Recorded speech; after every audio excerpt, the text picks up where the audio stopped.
Rimantai, ką tu darai?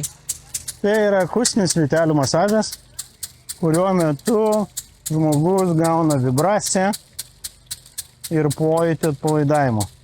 Plius judesys, kada vanoji su vyteliam atpalaiduoja vidinius ir išorinius raumenis. Matosi, kaip dirba kūnas. Ir tos vytelės dabar rodo, kaip kūnas dirba. Jisai juda. Juda į ritmą, atpalaiduoja raumenis, tiek išorinius, tiek giluminius.